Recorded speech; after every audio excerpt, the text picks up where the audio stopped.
We have been talking about these major questions that we might have, or some folks that we know might have, and our goal has been, can we answer excuse me, these questions in 60 seconds or less?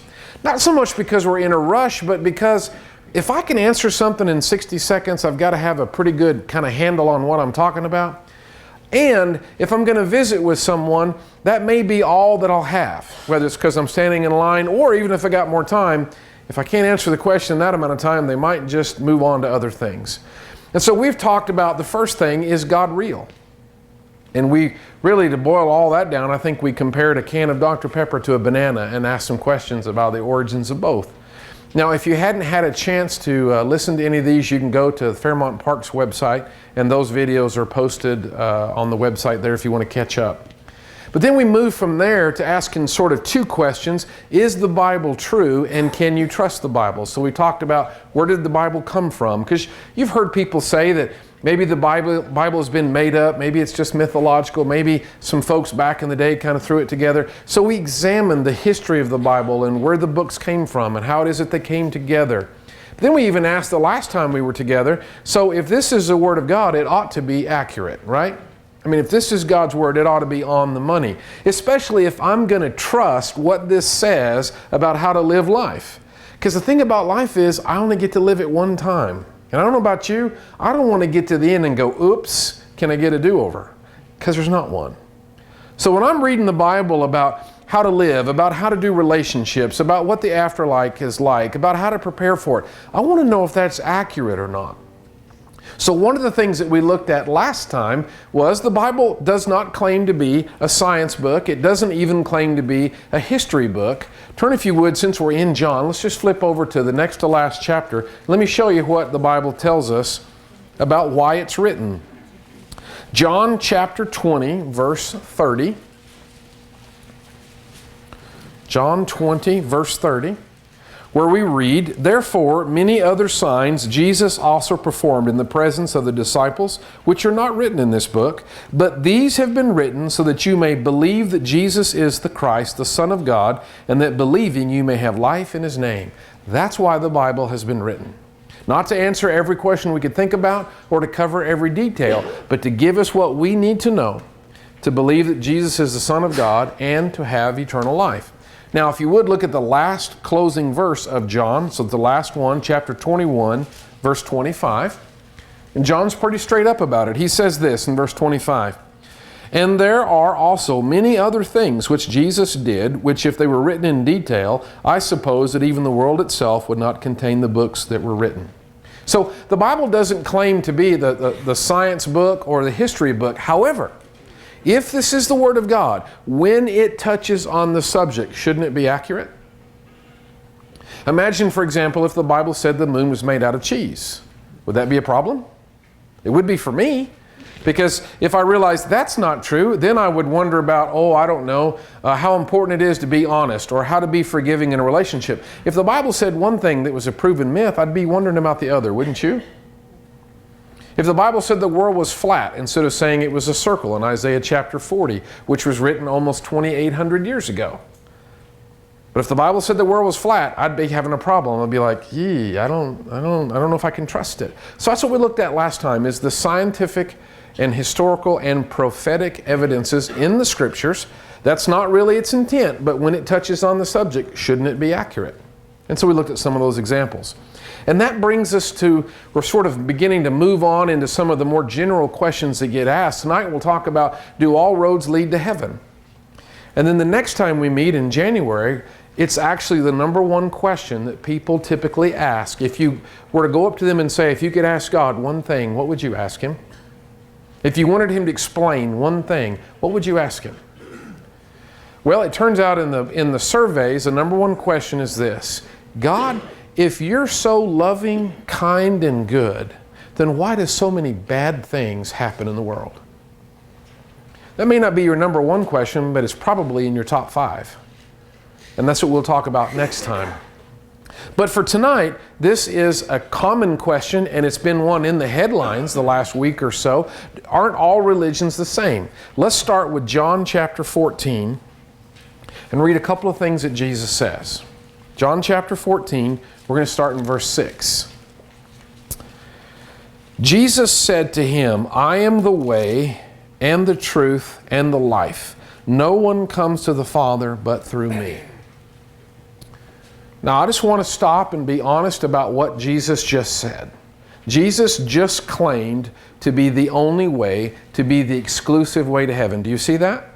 That's what he said. So for those of us that say that we believe in Jesus Christ and that we believe the Bible is the Word of God, then this pins us down, doesn't it? Jesus says He's the only way. Now, flip backwards to the left of about 3 books to Matthew chapter 7. Let's read what Jesus says here. Just stay with me. I want you to hear what Jesus is saying, and then we're going to compare His claim to the rest of world religions. Now, in Matthew 7, verse 13, Jesus says this, Enter through the narrow gate, for the gate is wide and the way is broad that leads to destruction, and there are many who enter through it. For the gate is small and the way is narrow that leads to life, and there are few who find it. Jesus claims to be the exclusive way to heaven. Doesn't that sound preposterous? Doesn't that sound intolerant or exclusive? Pretty big statement though, isn't it? To be honest. In fact, it's not just Jesus that says that. Maybe flip about 4 books to the right to the book of Acts, chapter 4. Let's read something that Jesus' early followers said. So we've read a couple things that Jesus said, but in the book of Acts, in chapter 4, Peter, one of Jesus' first disciples, is recorded as saying this in verse 12. Acts 4, verse 12. And there is salvation in no one else, for there is no other name under heaven that has been given among men by which we must be saved. Pretty exclusive, isn't it? That claim. So here's the question. Currently, we have a cultural value of tolerance, or the standard mindset is, isn't it true that all religions may call God by different names, or maybe they have a little different practice, but don't they all end up in the same place? That's kind of the question. What we'll start off with is Jesus says no. He says He's the only way. Now stay with me, and here's what we're going to do next. We're going to look at the top 10 world religions. In the top 10, actually in the top 7, you'll get about 98% of the world's population. I just threw in the extra 3 because you always have to have a top 10 list, right? When you get to the top 10 world religions, you only have a fraction of the world's population, a fraction of a percent that's left over. It's like 99.9 something that's covered on this chart. So what I'm suggesting is for you to consider, if the answer is not in the top 10 world religions, then it is a very small group that has the answer. So let's take a quick survey. We're not going to go into depth. We're going to use 5 different markers and really think about 3 when we compare these religions. So the number 10 in terms of population or number of adherents or followers is Gucci, which is Korean. I'm sure I'm not saying that right, so just trust me on that and take your own version. There's about 19 million. This was started by the leader of Korea in the 1950s because North Korea banned religions, and they replaced it with this. This is the state religion. And so basically that's the population of North Korea. There is no discussion of God, of what He looks like or what He's like or an afterlife or anything like this. There's just this practice. Number 9 is Sikhism, about 23 million people, primarily located in India, although there have, of course, been folks that have immigrated to other places in the world, founded by this particular guru in about 1469. And it came out of, he spent some time in his lifetime watching the Hindus and the Muslims, which we'll talk about, they're on the list, watching them war with each other. And he concluded that neither Hinduism nor Islam was right, and so he came up with this, which is sort of a hybrid of those two. Because he took from Islam the idea of monotheism and combined it with the Hindus' version of reincarnation and transmigration of the souls, and sort of comes up with a hybrid. Now, when we talk about view of God, there'll be about 4 different terms we're going to use. Monotheism means you believe there's one God. Polytheism means you believe there are a lot of gods. If you think like the Romans or the Greeks, they were polytheists. They believed that there was the God of war and the God of love. They weren't the same God, believe it or not. Two different ones. A God of the harvest, a God for the moon, all that sort of thing. So you got monotheists, you got polytheists, and then you've got pantheists. And the word pan means all, which is seeing God in everything. God is in everything. And then there's animism, which is God being represented in everything. We'll talk about that a little bit as we go along. So Sikhism covers about 23 million people, and the way you get to God is what's called the 5 Ks, and this is the words from their language. And again, if you spend some time researching it, you can see what those practices entail. But I just want you to see, if you ask a Sikh, how do you get to God, then you have to follow these 5 Ks. Does that make sense so far? All right, that's kind of about as deep as we have time to go. Number 8, in terms of size, is what's sociologists group this one together and call it African traditional religion, which is a hodgepodge of different indigenous kinds of things on the continent, roughly, of Africa, or where they may have immigrated to. There's about 100 million followers of what they would call this. Their view of God is what we call animism or polytheism. They kind of blur. Animism is that God is in the trees, God is in animals, God is in the stars, God is everywhere, sort of the great force in a lot of different places. How do you get to God? Through sacrifices. In ancient times, it would be primarily human sacrifices. In modern time, they're generally animal sacrifices. That's how you please God, as you offer these sacrifices. Number 7 is similar. It's also a large grouping where one was the African continent. This is more of the American continent, from North America through South America. The American Indian would be an example of this, kind of all lumped together. So you get to about 300 million people. Same idea as the African continent is God is in everything. The Great Spirit is represented in everything. What else is there? Something else I was going to say about that. As far as the afterlife, there's no clear picture of the afterlife. You might hear about going to the happy hunting ground or something like that. That's about it.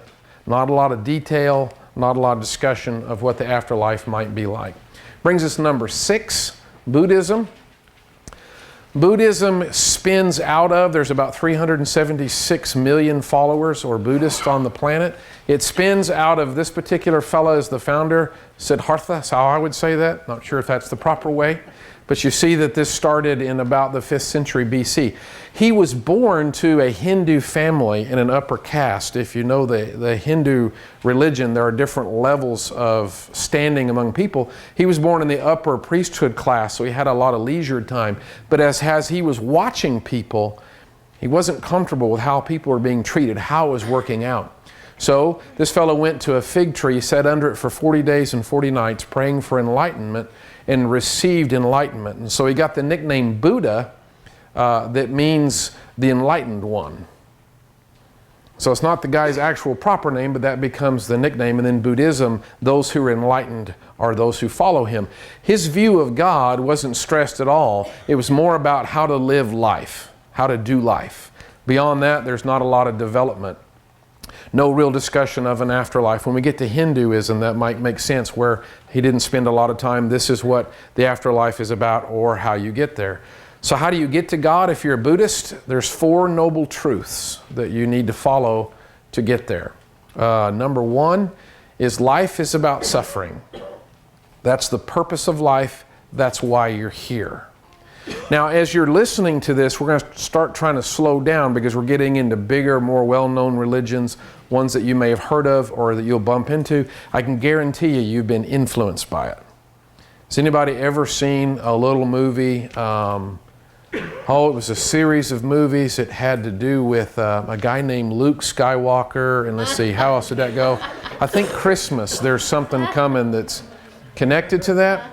Well, most of us who have grown up knowing what a lightsaber is, you've been influenced by this religion. It shows up in some interesting places. So Buddha's observation was that life is about suffering. That's its purpose. And that the reason why we suffer is because we crave things. We want things. So because we want things, we go get things. And in the getting of those things, we hurt people, or we're not satisfied with what we have. So his conclusion is that craving is the root cause of suffering. So the way or the solution is to eliminate craving. I can't resist the temptation to quote Yoda. I can't do it in the Yoda voice. But do you remember that Jedis, anybody seen Star Wars? Because I may be talking to, yeah, there's some cool people. Okay. The Jedis, the folks in touch with the Force, weren't to have relationships. What Yoda taught Luke Skywalker was that you were not allowed to love, because if you love, it introduces fear. Because if you love somebody, you begin to be afraid. My dad said one time, you don't know the meaning of fear. He's a Vietnam combat veteran Marine, and he said, you don't know fear till you have children. Right?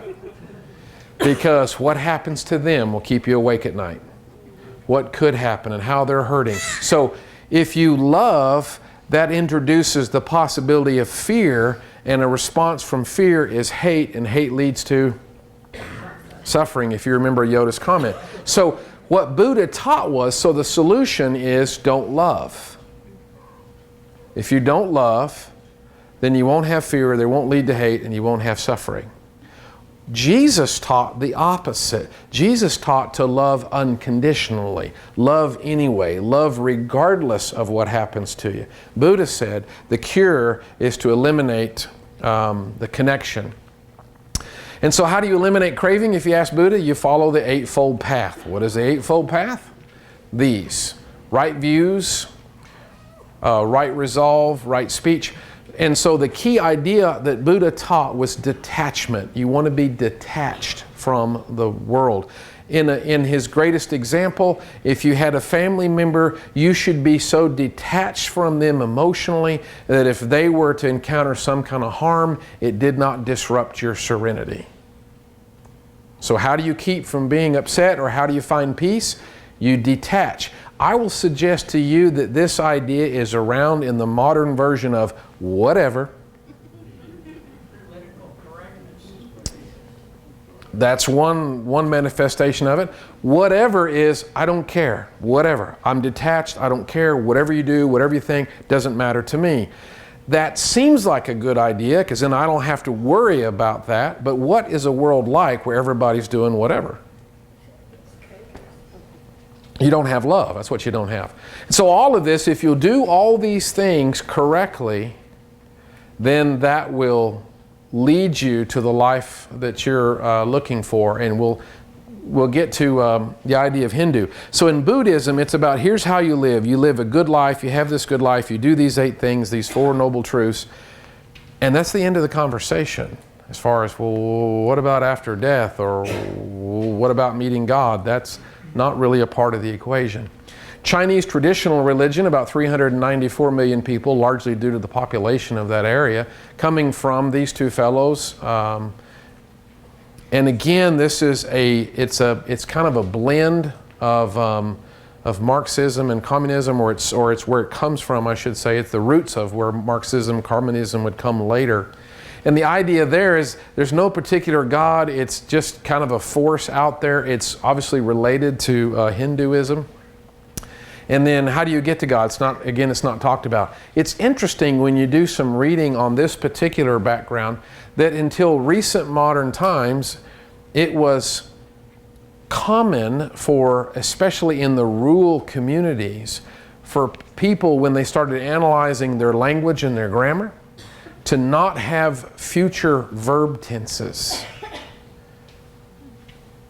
It was common to not name children when they were born for some time, because the future was so unpredictable, so much in question. Life was so hard, survival was so difficult, that they didn't even have the words in their language to talk about the future, because they're just trying to get through today.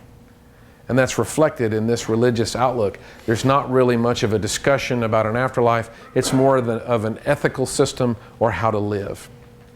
So now Hinduism. About 900 million followers, founded, as you can see, they're not sure exactly when, but certainly a full millennia before Christ was born. And this is pantheism. God is in everything. So if you were to cut down a tree, that's God's presence. If you remember, well, I remember in the 80s when there was a epidemic, a starvation situation in India and the surrounding area, the U.S. sent cargo planes with famine supplies.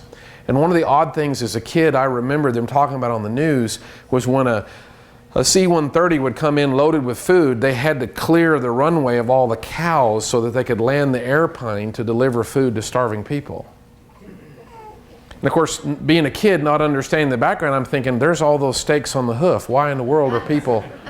But the view is that God is in those cows, God is in animals, generally animals primarily, is where they would see God's presence, because their way to God, the short version is called reincarnation. I think officially it's called the transmigration of souls. And the idea is, this is where karma is introduced. You might have heard that phrase. Sometimes we use words in slang without really thinking about its origin.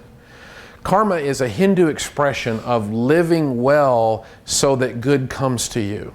And it's based on reincarnation. So if you live well, then when you die, you come back, but you move up through the ladder. If you do poorly, if you're a bad person, if you don't treat people right, you can be demoted. So you might be a human this time around, but you could be a cow the next time around, or you could be a mouse the next time around. That's why they're not about to barbecue cows, because it might have been somebody you knew.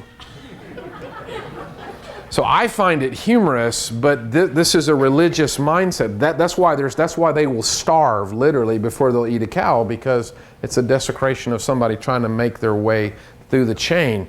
So if you keep doing good, Hindu scholars say they kind of estimated the average. It probably takes the average person 600 lifetimes to move through this chain. After you're human, you do come back as one of many gods for a while, and then you finally are able to achieve the ultimate destination. And what's interesting in Hinduism is their word for heaven is nirvana. But it's not just a different word. It's a whole different idea. Because nirvana means to be blown away. So for the Hindu, wherever you start out, you keep trying to have good karma, live right so that you come back better. And as you work through this chain, and even as you hit human, you've got a ways to go, because you might come back as one kind of human, then maybe you get to come back as a better one, and then a richer one, and then a king or whatever, and work your way through that. After all of those lifetimes of good karma, the ultimate destination is you finally become one with the life force of the universe, and you cease to exist. This is what Luke Skywalker was taught, to become one with the force. There's a guiding force in the universe, not a personal God, not an identity, but just a general sort of river of energy that has some sort of collective wisdom. And so in Hinduism, you become a part of that river. You become a part of that collective force. So for the Hindu, you work through all these lifetimes so that you can disappear, so that you can become nothing. That's what nirvana means. Now, those who don't believe in God, who consider themselves secular, wouldn't appreciate this grouping. But from a sociological point of view, if people share a common value system and a common view of life, then that's why they're grouped this way. And so the third largest group of people on the planet, about 1.1 billion people, are those that don't claim God at all or any Holy Scriptures at all. And that's why you don't have a discussion of God or an afterlife. There's none of that. Number two, the second largest religion in the world and the fastest growing religion in the world right now is Islam, at 1.3 billion people. Founder was Muhammad, who lived, of course, after the time of Jesus. In fact, Muhammad referenced Jesus as a prophet, and he calls Christians people of the book. But the word Islam means submission, so to be a Muslim is to be a submitted one. This particular religion was developed by, of course, Muhammad in about 610 AD, about 6 centuries after Jesus was born. And he grew up around Christians and Jews, was familiar with the Scriptures. He called both those groups people of the book. He originally was taken in by a rich woman and lived off of her means, spent some time in contemplation, and then had a vision. And in that vision, where he grew up, most of the Arabic tribes were polytheists. They had different gods for different things. And his claim is that the one true God, Allah, gave him the vision of the one true religion. And that term Allah was used by the tribesmen as the moon god, and that's why you have a crescent or a moon as part of the Islamic symbology, is where Muhammad got that. Islam is monotheistic, claims that there is one God, not many, or that God is in everything. There's one God. So how do you get to God if you're a Muslim? How do you please God? How do you have a relationship with God? How do you get to God? There's 5 pillars of Islam found here. One is reciting the Shahada, that there is, there's one God, Allah, and His Prophet Muhammad. I'm close. No God but Allah and no Prophet but Muhammad. That's it. And so saying that, praying 5 times a day, giving to the poor, fasting during the month of Ramadan, which is the time when Muhammad received his vision, and then making a pilgrimage to Mecca, which was Muhammad's hometown and where it started. So if you want to be a devout, successful Muslim in the Islamic faith, then these are the 5 things that you have to do. So when you talk about the view of afterlife, the Hindu said it's about nirvana, that you work through this and then you disappear. You join a collective group. The Muslims believe in a paradise, and here's 2 quotations from the Quran that describe the paradise. It's a male desert dweller's paradise, which is where Muhammad, of course, grew up. It's a place where you're going to have unlimited fruit and nuts and wine and virgins. And you can enjoy those things without any ill effects. You're not going to have a headache from drinking all the wine, those sorts of things. That's why it's a paradise. It's obviously described in a very male-oriented viewpoint. When someone asks, what about women? The reference is the virgins. So beyond that, I don't know. But that's the Islamic view or description of paradise. Okay, so if we go backwards past Hinduism, we really don't have much of an afterlife description, right? Buddha didn't talk much about it. The animist religions, other than going to the happy hunting ground, that's about it. There's no real specific kind of description. So in Hindus, you get into the top 3 in terms of size. Well, I guess you got the secular folks, but there is no afterlife. So that's, if you take the top 3 religions, it's being blown away. It's a sort of a desert paradise of fruits and nuts and virgins. And then you have what the Bible talks about. Christianity is the #1 religion in the world of 2 billion people. Give or take a few, I'm sure. Founder is Jesus Christ, founded, of course, in AD 33 as Jesus is resurrected from the cross. Christianity teaches monotheism as well. There is one God. Now, it's interesting because the Bible tells us about God who is one, but is revealed in 3, the Father, the Son, and the Holy Spirit. We call that the triune God. There's 3 in that. And that's one of the difficult mysteries to understand the nature of God. But the Bible claims but one God. I'd like you to hear, and what I'm hoping now as we get to this is that you'll pick out something, one of these points that makes sense to you. Because here's the matrix we're using when we're comparing world religions now. I'd boil it down to 3, because we've talked about how many followers, we've talked about who founded it and when, but we're down to 3 things, okay? What is the view of God? How do you get to Him? And what's it like when you get there? If you just pick those 3. And maybe one of those will make sense to you. For me, the one that's always resonates is, what's it like when you get there? So, what is God like? How do you get to Him? And what's it like when you get there? In Christianity is unique in all the world religions we just looked at, the top 10, which is 99.9 something % of the world population. It is unique in its means to God, because in every other world religion, you've got to get there. You got to follow the 4 noble truths by taking the 8-fold path. You've got to keep the 5 pillars. You've got to work hard and keep coming back and getting better. In Christianity, there's something unique. Turn, if you would, to 2 Corinthians chapter 5. 2 Corinthians 5, the concept's called a substitutionary sacrifice. Here's how Paul says it in 2 Corinthians chapter 5, verse 20. Therefore, we are ambassadors for Christ, as though God were making an appeal through us. We beg you on behalf of Christ, be reconciled to God. He made him who knew no sin to be sin on our behalf, so that we might become the righteousness of God in him. What substitutionary sacrifice means is Christ is our substitute. He took our place. So all the other world religions, it's about you getting it right to get there.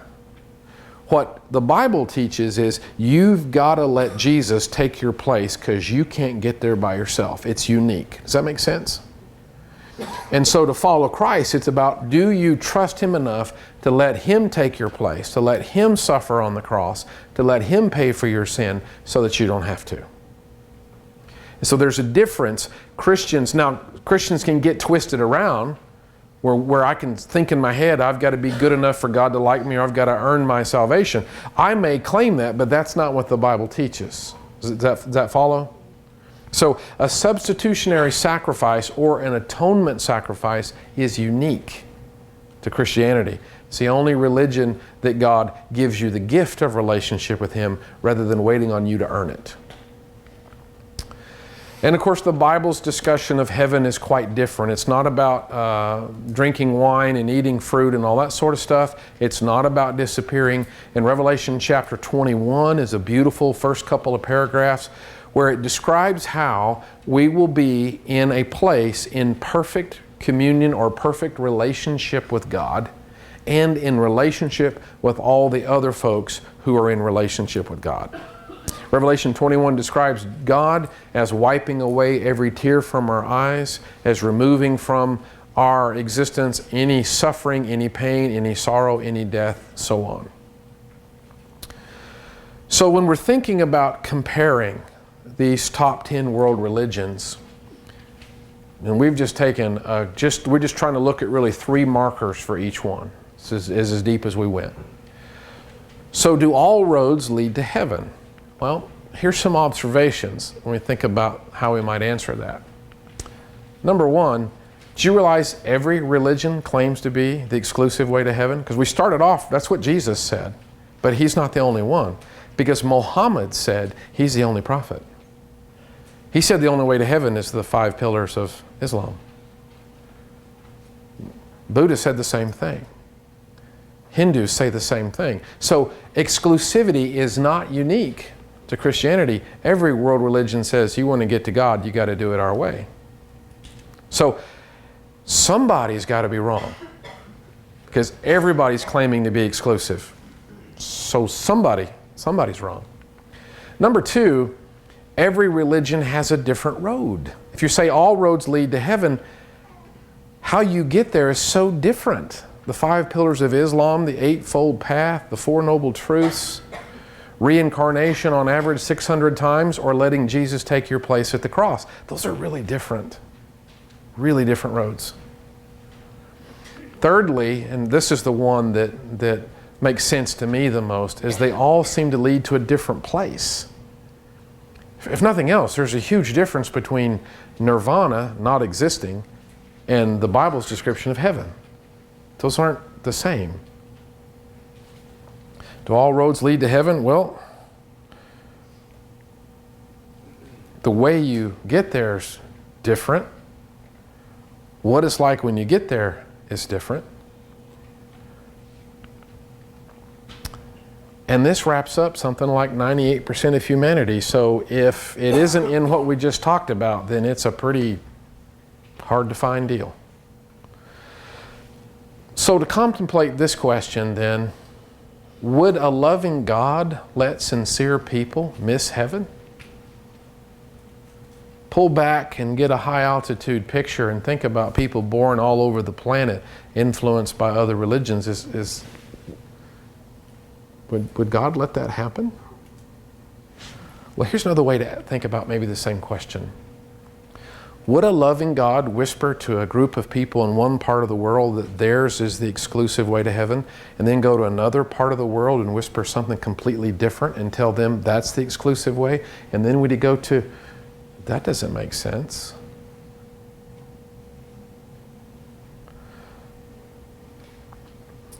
Where we get tripped up or where it gets complicated emotionally is, I thought God loved people, then what is all this about? But I think here's the best question. When you ask, would a loving God let people miss heaven, how much more loving can God be than to give his own son on the cross? What more could God do to demonstrate his love for us? Now, whether we choose to respond or listen or accept, but trying to paint God into a corner by saying, well, he's not very loving, what more could he do? A few years ago, I had just had major abdominal surgery. I became the president of the gallbladder club at that particular congregation.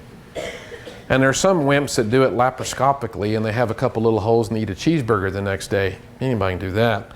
I decided to have the whole big, I've got cut abs, I want to tell you right now, right this way. And we went to lectureships at Pepperdine University years ago in Southern California. And in between lectures, I was using the pool, trying to get some training in. And they had a big open jacuzzi, so I was sitting in that, kind of relaxing. And a lady was sitting across, and she said, well, I see that you've had major surgery. I remember being shocked, like, how'd she know that? Well, I forgot I got this great big thing across my abdomen. And she said, can I ask you a question? She said, I grew up Baptist, but I married a Hindu man, and we always have this disagreement about religion. Isn't it all the same? And I had just been thinking about some of this, and again, this is why I said you've got 60 seconds, because I got my swim trunks and not much else. I don't have my laminated Bible. I don't have my waterproof iPhone in a case. I got nothing. Just a scar. I said, well, have you ever talked to your husband about what the afterlife is like? No, we don't really talk much because we get into arguments. I said, well, you might ask him about nirvana, because it means that after you're reincarnated through life long enough, well enough, that you finally achieve the status of disappearing. She said, is that what nirvana is? I said, well, ask him. But she'd already grown up hearing something else. And I said, I don't know about you, but that just sounds like two really different things to me.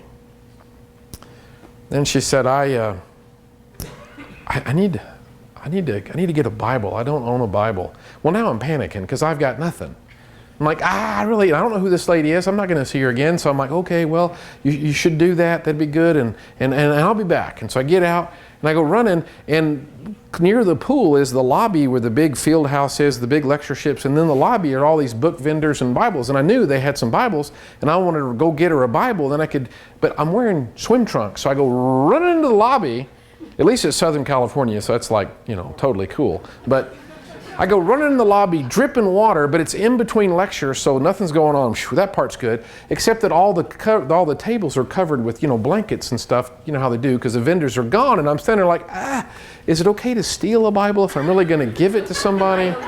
How do I, I'll take, of course, I don't have any money on me. I was going to try to talk to the vendor and say, hey, trust me, I'll be back, I promise, nothing. I'm like, what do I do? So I go looking across the lobby, and about that time, 2 college students come to the welcomes little kiosk thing they had. I go running over there, and they're like, yes, I go, listen, I just met this lady in the jacuzzi. She doesn't own a Bible, and I'd like to get her one. I think she's asking some questions about God, but I can't find any vendors. Do you know when they're going to come back? And they both go pale. And they pull out the Bible I was thinking of, because there were several different ones. Pulls out the one I was looking for, still in its cellophane wrapping, and they said, this is crazy. I said, what? Somebody just came here And they gave us this Bible, and they told us that they bought it and they felt like they needed to buy it for somebody that might need it. And so they left it here in case we'd find somebody that needed one. I need one. So I took the Bible, I go running back across the lobby. She's just about out of the pool area. I run up to her and I say, here's the Bible. And of course, she's a little uncomfortable, like, okay. I said, listen, I think God wants you to have it. And then she was really uncomfortable. I said, no, wait. Let me tell you how I got it. So I gave her the story about how I just got the Bible, and she started to weep. And then she went into the ladies' changing room. I went into the men's changing room, and I've never seen her since. I don't know what happened. But the reason why I'm encouraging you, whether you have the questions or whether, this is something that you know, well then do you know how to say it in 60 seconds or less? Because often that's where it starts, just that. And you're going to probably get caught, hopefully with more than swim trunks. But you're likely going to get caught where you don't have everything you wished you had. We're going to take a break because of the holidays. The next question is going to be, okay, all right, so there's a God, and all right, I'm kind of seeing where the Bible's coming from, but you got to answer me this.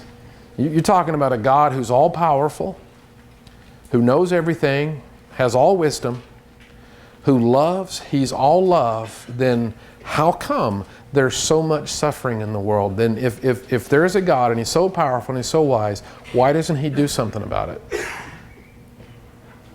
That's a fair question. That's a good one, isn't it? Let's see if we can talk about that next time, where we can get something that I can say in 60 seconds or less. It's not going to answer every question, but just a place to start.